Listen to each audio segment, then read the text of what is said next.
Hello friends, एक नए video के साथ एक बार फिर से आप लोगों का स्वागत है हमारे चैनल ट्रैवल मोड पर।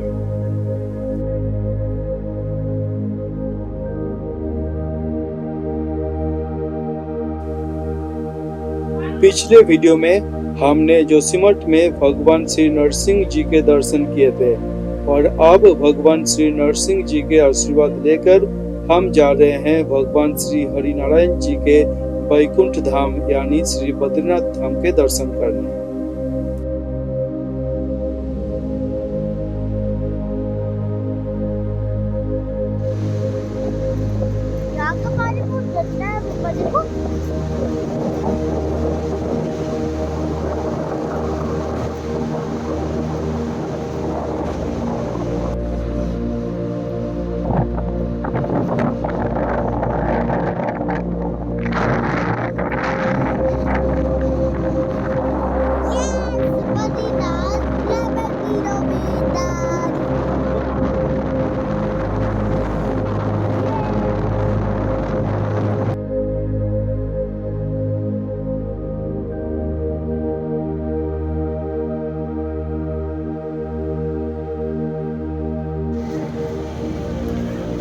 यहाँ पे ठंडा बहुत है ना, इसलिए आवाज कर रहती है। साफ होता है, यहाँ पे ठंडा ना होता।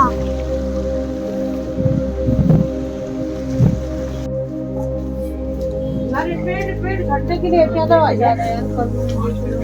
चले तेरा बहुत रास्ता है, यही रास्ता मुझे ऐसे ही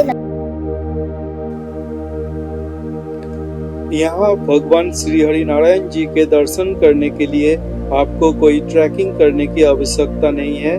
बस, कार या बाइक से आप बद्रीनाथ धाम बहुत ही आसान तरीके से पहुंच सकते हैं। हाय, मैं हूं कुंदन और आप मेरे साथ कर रहे हैं बद्रीनाथ धाम के दर्शन।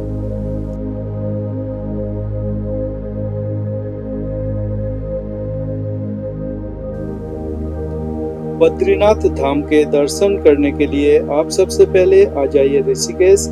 फिर ऋषिकेश से बस, कार या बाइक लेकर बद्रीनाथ नेशनल हाईवे होते हुए आ जाइए श्री बद्रीनाथ धाम।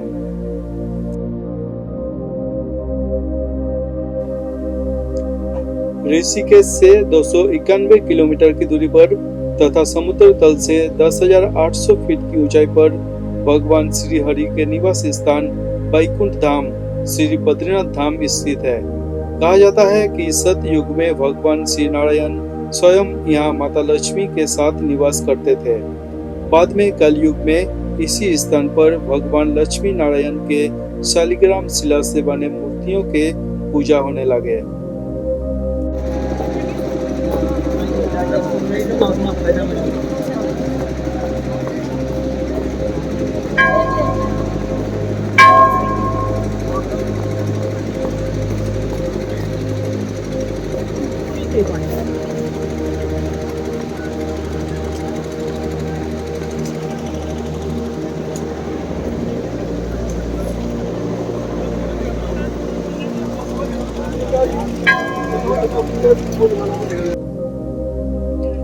तो चलिए चलते हैं भगवान श्री नारायण के वैकुंठ धाम, उत्तराखंड के छोटा चार धाम में से श्रेष्ठ धाम और भगवान श्री नारायण के चार धाम में से पहला धाम श्री बद्रीनाथ धाम के दर्शन करने।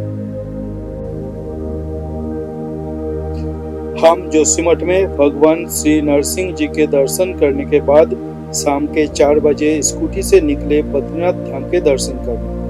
करीब 2 घंटे की राइडिंग करने के बाद करीब 6 बजे हम लोग बद्रीनाथ धाम पहुंच गए। यहाँ पहुंचने के बाद सबसे पहले हम होटल लिए, फिर लागेज रख के फ्रेश होकर हम चले बाबा श्री बद्रीनाथ धाम के दर्शन करने।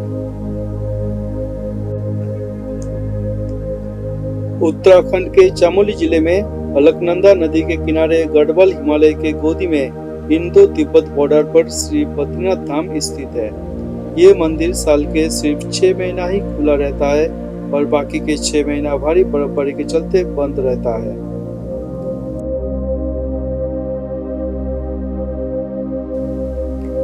हम यहाँ अक्टूबर महीने में विजयदशमी के दिन आए, जिसके वजह से हमें काफी ठंडी का सामना करना पड़ा। मंदिर के पास पहुंचने के बाद जब श्री बद्रीनाथ मंदिर का पहला दर्शन मिला, मानो अपनी सारी परेशानी दूर हो गया। श्री बद्रीनाथ मंदिर का शाम के समय का मनमोहक नजारा अति सुंदर था।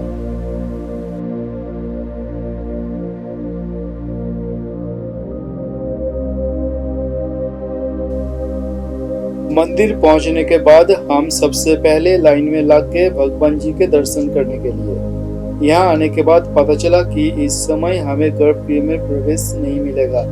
इस समय दूर से ही भगवान के दर्शन हो सकते हैं। हम लाइन में खड़े होकर अपने नंबर का इंतजार करता रहा और करीब 1 घंटे के बाद हमें भगवान के दर्शन करने का सौभाग्य प्राप्त हुआ।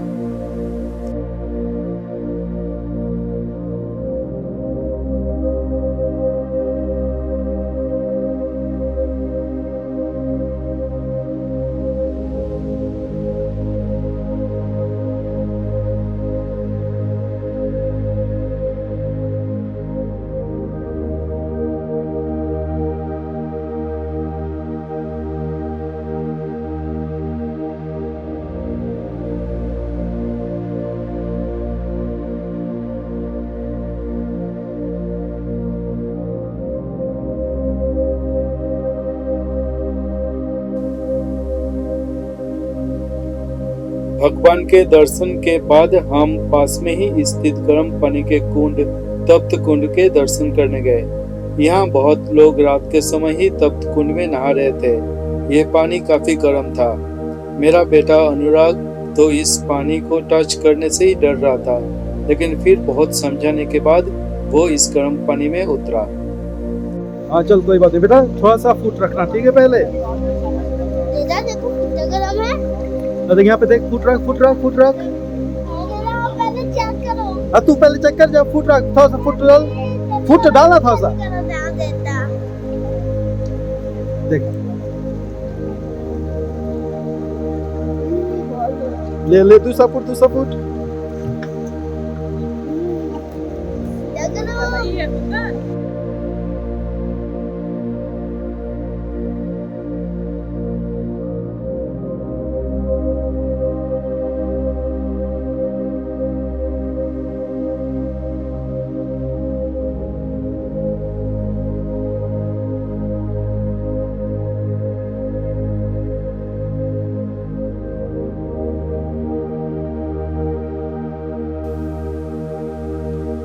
भगवान श्री हरि विष्णु जी के दर्शन करने के बाद हम मंदिर के बाहर आए और कुछ फोटोशूट किए।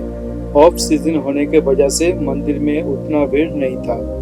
यहाँ से पता चला कि सुबह गोपाल भोग के बाद करीब 8 बजे मंदिर का गर्भगृह भक्तों के लिए खोल दिया जाता है।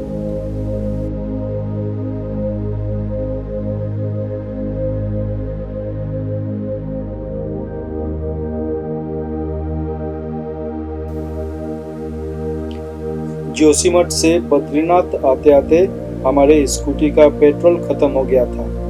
यहाँ आने के बाद हमें पता चला कि रात को 10 बजे तक पेट्रोल पंप खुला रहता है, लेकिन जब 9 बजे हम मंदिर से होटल लौट कर आए तो देखा कि पेट्रोल पंप बंद हो चुका था और हम स्कूटी में पेट्रोल नहीं भर पाए।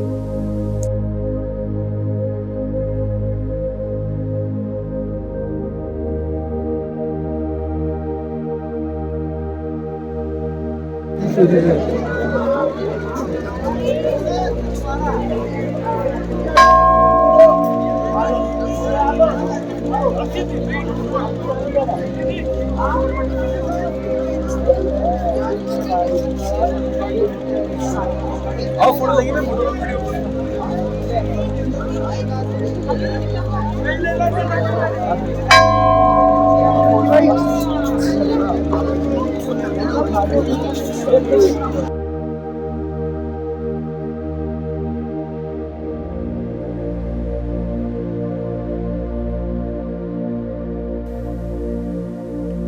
अब हम लोग होटल में जाकर सो गए और फिर अगले दिन सुबह उठ के नहा के फ्रेश होकर 7 बजे प्रसाद लेकर मंदिर के सामने लाइन में लग गए और करीब 2 घंटे के बाद हमें सौभाग्य प्राप्त हुआ मंदिर के गर्भगृह में जाकर भगवान साक्षात श्री नारायण के दर्शन करने का।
भगवत पुराण के अनुसार इस स्थान पर भगवान श्री हरिनारायण तप किए थे और तब से इस स्थान पर भगवान श्री नारायण के योग मुद्रा में पूजा किए जाते हैं।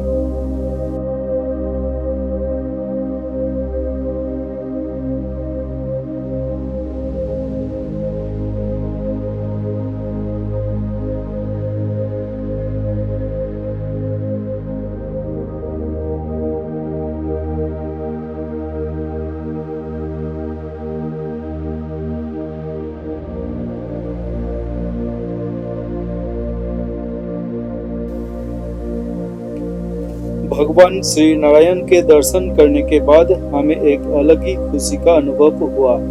भगवान के दर्शन के बाद हम एक बार फिर से तप्तकुंड में गए क्योंकि रात को अंधेरे में तप्तकुंड का दर्शन ठीक से नहीं हुआ था।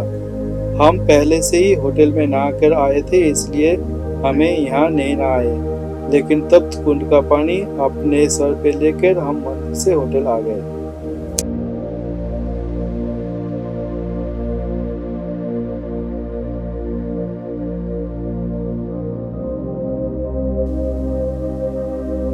श्री बद्रीनाथ धाम के दर्शन करने के बाद हम चले भारत भूखंड का पहला गांव माना गांव और एक पवित्र झरना सरगारोहिणी वसुधरा के दर्शन करने। तो बने रहिए हमारा अगला वीडियो माना गांव और वसुधरा दर्शन में। जय श्री हरि नारायण।